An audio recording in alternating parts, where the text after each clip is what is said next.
Top 10 Classic 80s Films, Behind-the-Scenes Information. The 1980s are many people's favorite film era, and it's easy to see why.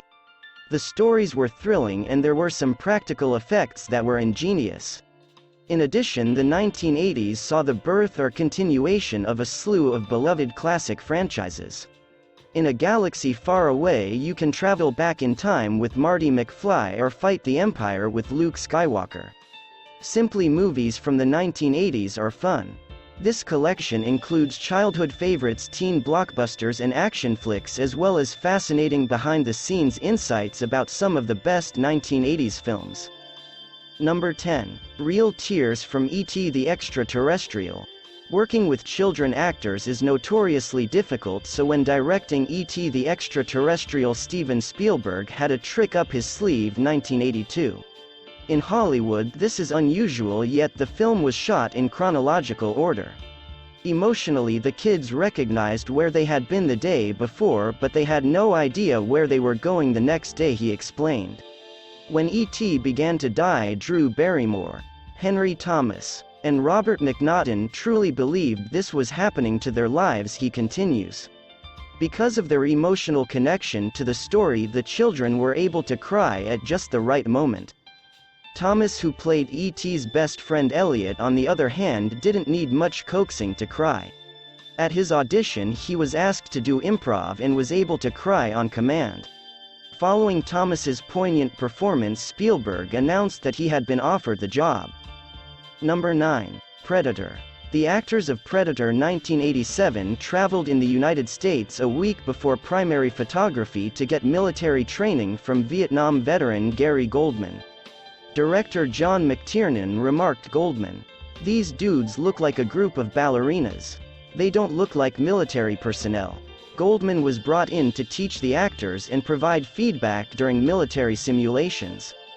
While most of the actors had muscles, Goldman began by leading them on a run, claiming that in combat, if you can't run, you're fired.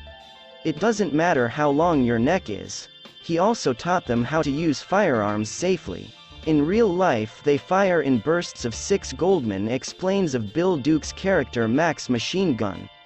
You fire another burst of 6 and another, and that keeps the barrel from melting.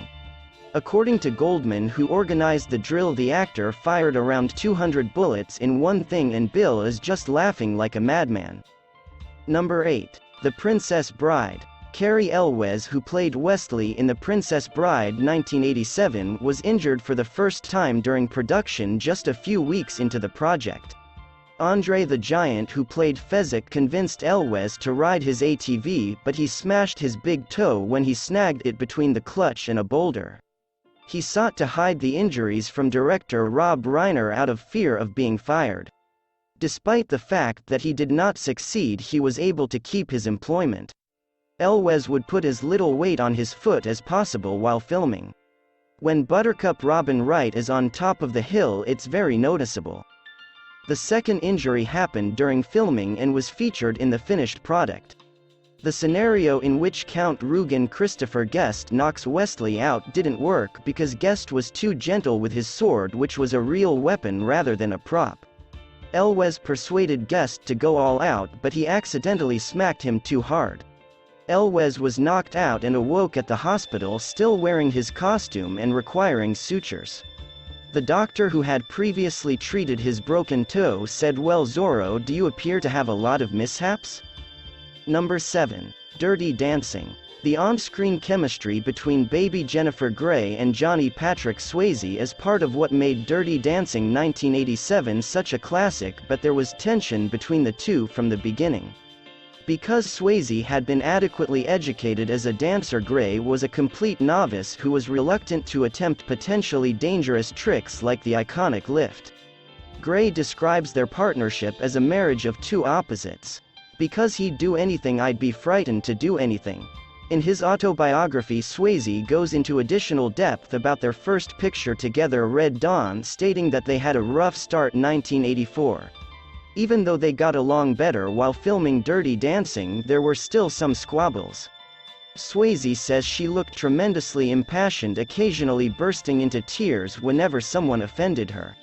She'd get into absurd moods from time to time, forcing us to reenact scenarios when she'd chuckle. Number 6. Raiders of the Lost Ark.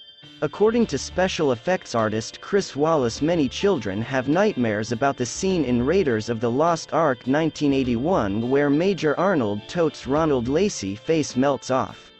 Wallace started by molding Lacey's skull into the proper shape.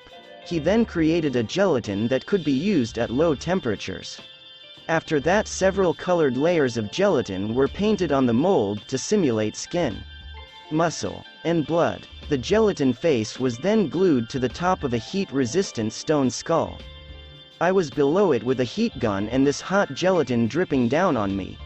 Wallace explained, so he could make moment-by-moment adjustments. The entire melt took about 10 minutes, however it was sped up to only a few seconds for the movie. Director Steven Spielberg described it as one of the most amazing effects I'd ever seen. Number 5. The Goonies. One of the best scenes in The Goonies 1985 is when the main trio eventually finds One-Eyed Willie's ship, the Inferno. According to director Richard Donner, production designer J. Michael Riva was determined no matter what to build a full-scale pirate ship.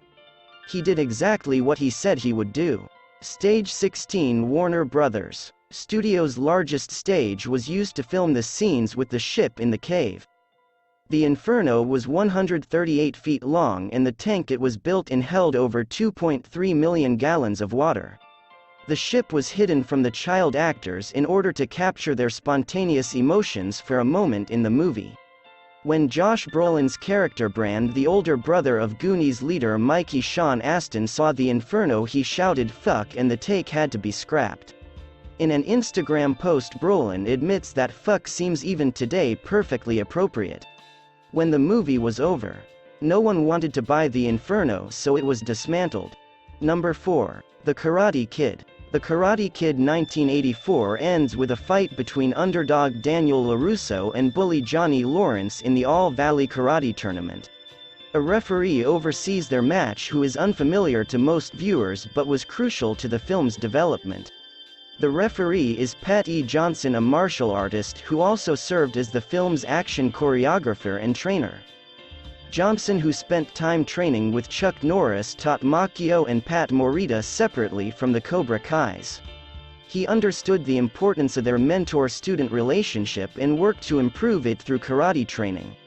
They would talk about their aches and pains like two tiny old men, Johnson explains, and through the activity they formed camaraderie. When it came to training the Cobra Kai actors to reflect Sensei Kreese's nasty lessons, he would be tough, very strict.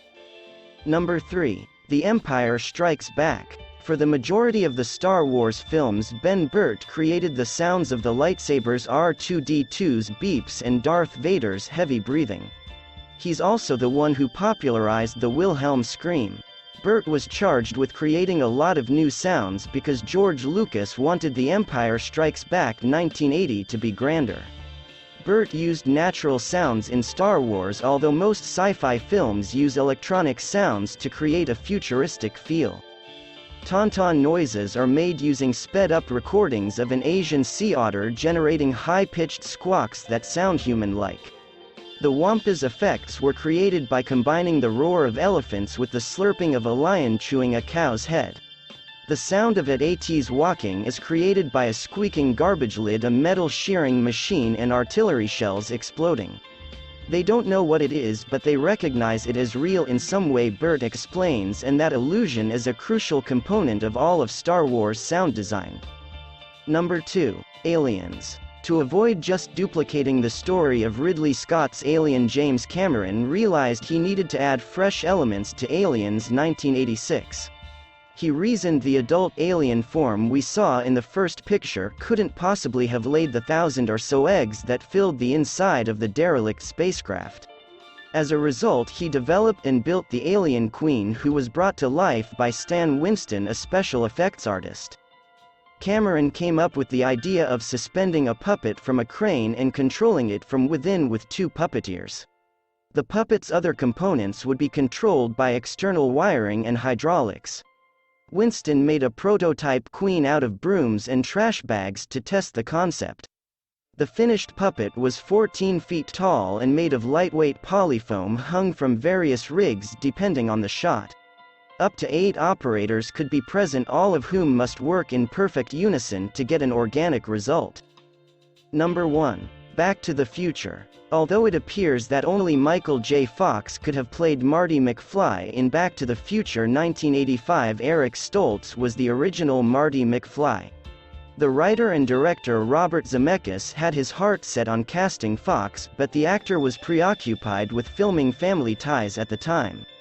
Gary Goldberg, the show's creator, advised Zemeckis that Fox was too busy. So Stoltz was cast instead, but after only a few weeks of filming he was fired for not bringing enough humor to the character.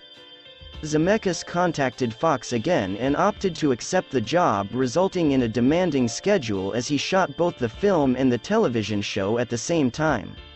Fox claims he only slept 3 or 4 hours every night for the 3 or 4 months it took to film the movie. "I actually truly believed I was bad," Fox revealed as a result. When Stoltz was involved recasting McFly also meant recasting Jennifer, who was played at the time by Melora Hardin. Hardin was sacked before she had even shot any sequences because Zemeckis and his co-writer Bob Gale decided she was too tall to perform opposite Fox. Claudia Grace Wells, a shorter woman, was hired to take her place.